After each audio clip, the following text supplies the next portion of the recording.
Hi and welcome to this snippet from my course on the preparation guide for exam 7533. Now, I have personally certified myself as an MCSE on the cloud platform in Azure. I have also done the exam with the recent objectives. So whatever objectives were updated in the exam, I have done that. I have passed my exam 7532, 533 and 535.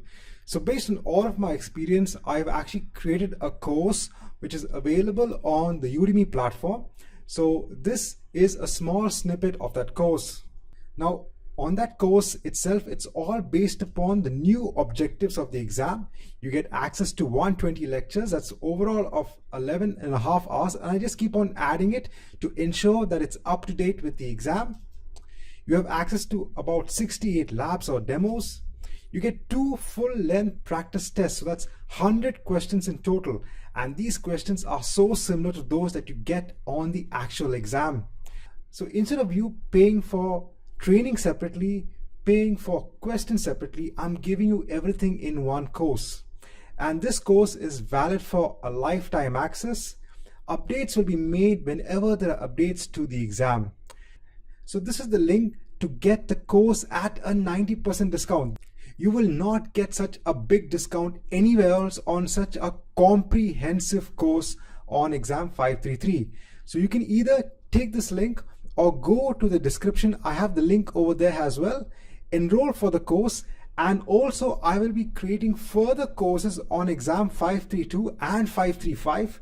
And if you take this course, you will be eligible again to get a 90% discount coupon on those courses as well. So let's go on to the snippet of the course. Hi and welcome back. So now in this lab, we are going to look at a demo on the Azure Container Service. So one of the key points to remember during this lab and looking at the Azure Container Service, that the Azure Container Service, remember, will provision something known as the Kubernetes service. The main tool is the kubectl tool, which is the command line utility that is used to work with Kubernetes clusters. So the kubectl tool is the underlying tool that is used to deploy and manage applications that are deployed on the cluster. So remember that Kubernetes is a separate tool altogether. What Azure has done is that they have built this container service on top of the Kubernetes tool. So in order to deploy and manage applications on the cluster, you have to use the kubectl tool, which is part of Kubernetes. It's not part of the Azure Container Service. Now, the job of the Azure Container Service is to create and manage the underlying infrastructure and deploy the Kubernetes software. But the job, I said, of deploying the application onto the cluster is the job of the kubectl tool. Why do I keep on reiterating this? Is because when we go on to our lab, so initially we will be using the Azure command line interface to create our cluster. But when we deploy our application and manage the application, we will not be using the Azure command line interface, but instead we will be using the kubectl tool. So what are the different steps when you're working with the Azure Container Service? And this is from an exam perspective. So first is creating the resource group. You will do this via the Azure command line interface. Next is creating the Kubernetes cluster using the Azure Container Service. Again, we use the Azure CLI. So next, once the Kubernetes cluster is up and running in the Azure Container Service, we have to download the credentials. So now the cluster, in the cluster itself, the nodes which are spun up have credentials associated with them. So in order for the kubectl tool to work with the cluster, we have to download the credentials. It will then be associated with the kubectl tool. Then the kubectl tool will have the permissions to work with a Kubernetes cluster. So the third step is to download the credentials. And again, we do this via the Azure command line interface tool. You then keep your container image ready. So when you are ready to deploy your own container or Docker image, make sure that it's ready either in Docker Hub. Deploy your application onto Kubernetes using the kubectl tool. And then you can perform other management tasks again using the kubectl tool. So you can see in the beginning half of the lab, you'll be using the Azure command line interface. And after that, you'll be using the kubectl tool. Now the kubectl tool can be used to run management tasks such as getting the number of nodes which are running in your cluster, getting the services running. Now in our lab, we are going to be using the ready-made application which is available from Microsoft for deploying containers onto the container service. So how does this application look like? Well, it consists of two parts. So first is a Python app which makes the front end of the application, and then the back end, the data is stored in a Redis instance. So Redis is an in-memory cache, so you can store a key value pair in that backend. So these are the containers. You have two containers, one container for the Python app, which is the front end, and one container for the Redis instance, which is the backend. This is how the application looks like.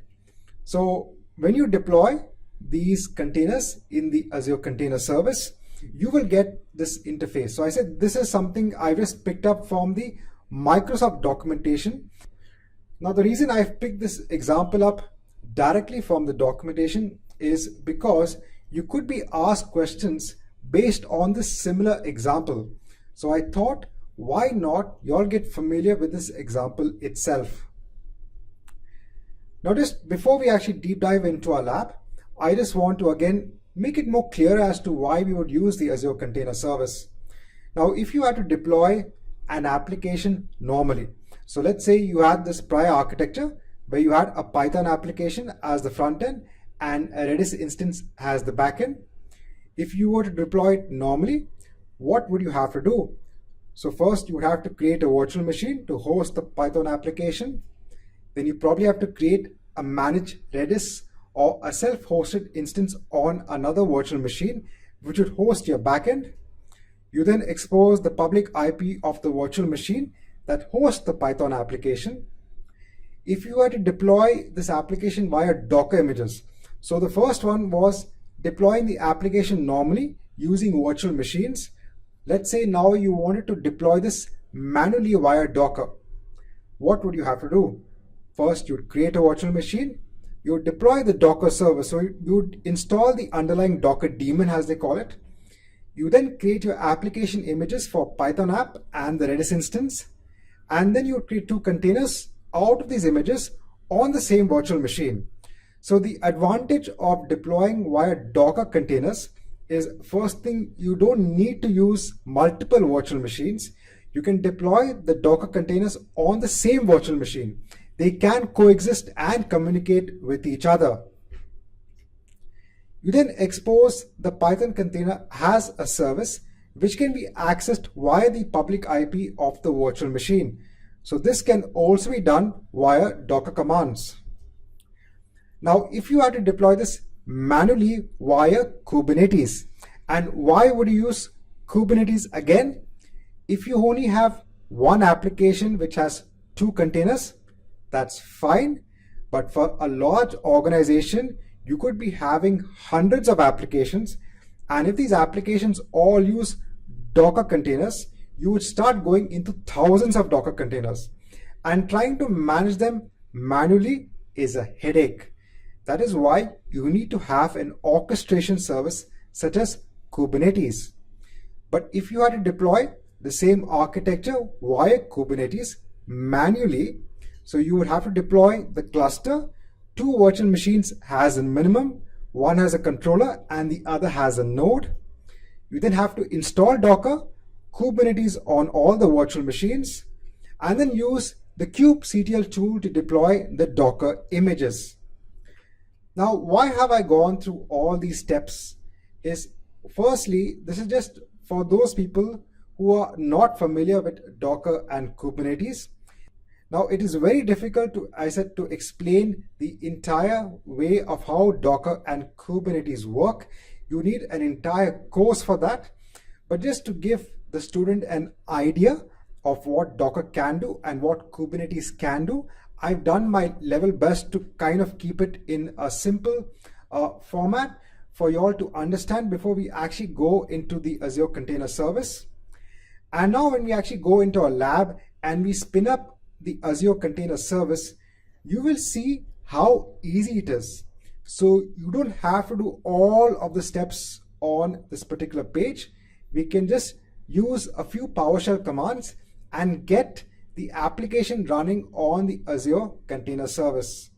So now let's go on to PowerShell and start creating our first Kubernetes cluster using the Azure Container Service. So here we are in the Azure portal. So currently this is the only resource I have.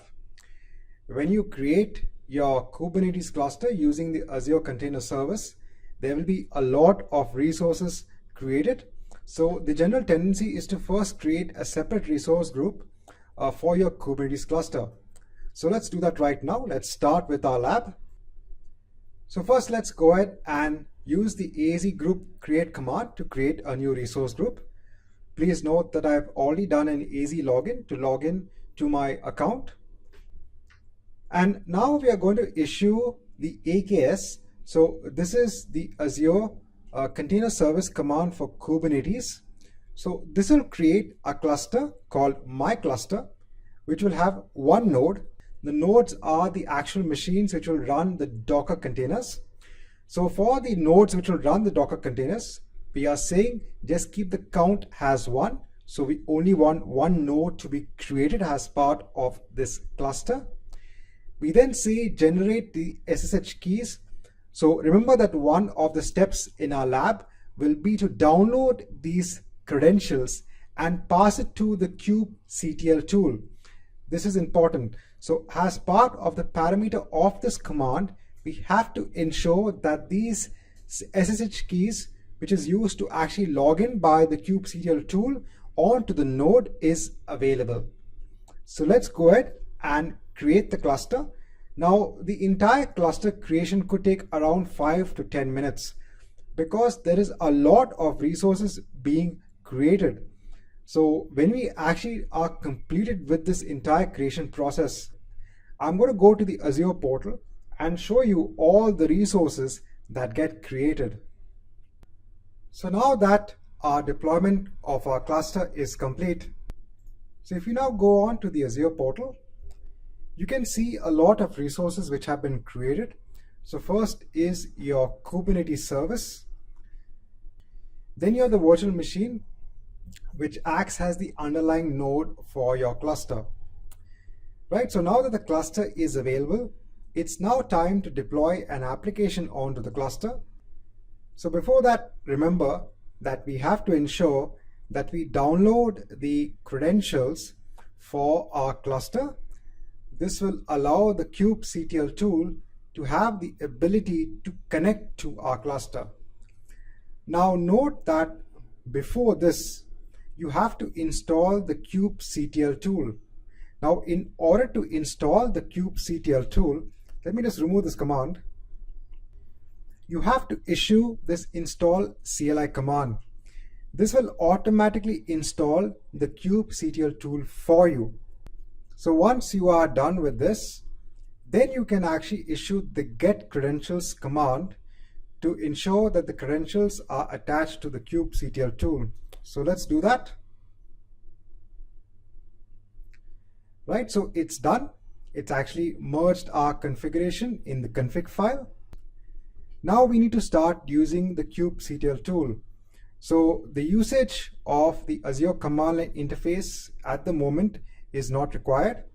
It will be required when you want to scale up your nodes, but for the moment, let's start working with the kubectl tool. Now when I installed the kubectl tool, it got installed in program files. So we can now use the kubectl tool to first get the nodes in our cluster. So now this is actually using the credentials and it's getting the status of the nodes. So here you can see the name of the node, the status, what is the role of the node, and how long the node has been running, and what is the version of Kubernetes that's actually running on the node. Now it's time to deploy our application. Now, as I mentioned, that Microsoft already has a ready-made application, and it's good to actually just deploy this application as a quick start. Now, for the purpose of this exam, I said it's very difficult to go into depth on how you can deploy applications using Kubernetes, and that's why they have this quick start guides for those who are not familiar with the Kubernetes tool. Now, this is a YAML file.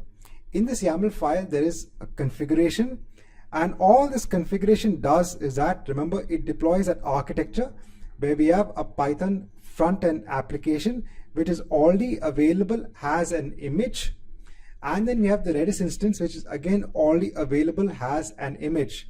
So what this YAML file is doing, it's telling Kubernetes, please download the image for my Python application, the image for my Redis instance, connect them together, make sure that there's a load balancer which is placed and allowing traffic to flow to my containers. This is what the YAML file does. I will attach this file as a resource to this chapter.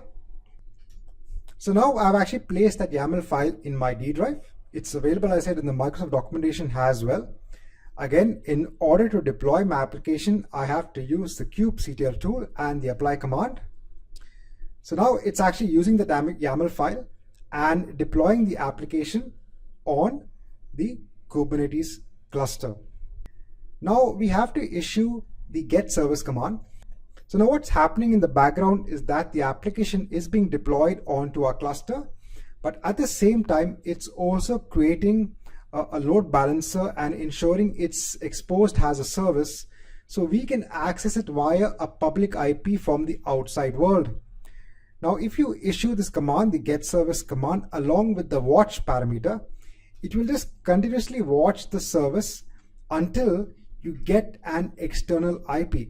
So currently there is an internal IP for the cluster itself, but we have to wait until the cluster gives us an external IP. Only once we get the external IP can we then access that service via that external IP. So we have to wait till the status of this changes from pending to an IP. Now, after some time, you will now see the external IP. So let's copy the external IP. So once you go to the public IP, you will then get this Azure voting app in place. So it's so easy. You just created a cluster using the service, deployed an application, and now this is running a full-fledged Python-based application connecting to a Redis instance. And then you can start working with this application normally, as it should. So this is how you would actually deploy an application onto a Kubernetes cluster. Now let's see how you can scale your cluster. Now, when you scale your cluster, there are two things that you can scale. One is the application itself, and the other is the underlying nodes which support your application. So what's important to see is how do we first scale the application itself. Now, in order to see what are the elements of your application running, you can issue the kubectl get pods. So earlier we had issued the get nodes. This will return the underlying instance, the virtual machines which are running, and the version of Kubernetes. But if you want to see the elements of your application which are running, then you have to do the kubectl get pods. So in Kubernetes, your containers are deployed as pods. And we have one which is for the backend Redis instance and one for the front-end Python instance. Both of these are in the running state, and again, it gives you the age of how long they've been running. Now let's say that you wanted to scale your front-end pod, so the application, because maybe it's not able to sustain the load. Then what you can do is that you can use the kubectl scale command, put the number of replicas that you want, and then mention what is the deployment that should be scaled. Now once this is done, you can again issue the get pods command, and now you can see that you have 3 pods of your front end running. So these 3 replicas means that you will have 3 pods running at a time, and the traffic will then be load balanced across these 3 pods. So it's like having 3 web servers behind a load balancer, but the only difference is that these 3 web servers are hosted on containers on a virtual machine. You don't have separate virtual machines. Now, if you wanted to scale up the number of underlying virtual machines, so if you feel that when you're monitoring your virtual machines that the load is going too high, so now you want to ensure that the cluster is expanded, the number of nodes, you can issue now the Azure command line interface to scale up the number of nodes in the cluster. So you can use the scale command. You can specify the number of nodes that you want to scale up in your cluster. Now, once the command is executed successfully, if you refresh your Azure portal, you will now see an increased number of virtual machines. So now you have 3 virtual machines running as your underlying nodes for the cluster. So now these nodes can be used to maybe host additional containers for your Kubernetes cluster. So in this lab, we've seen how to create a resource group first, create the cluster, download the credentials, use the kubectl tool to deploy an application, use the kubectl tool to see the number of nodes running and pods running, getting the external IP, viewing the application. We've also seen how to scale up the number of pods in a deployment and the number of nodes in our cluster. If you want to delete the nodes in your cluster, again, there is a very simple command to do that. So if you want to delete the cluster, you can delete the entire resource group. This will ensure that all the resources in the group will be deleted. So once you enter this command, that's it. Your cluster will be toned down and all of the resources will be deleted. So this marks the end of this lab in which we have seen how to use the Azure Container Service.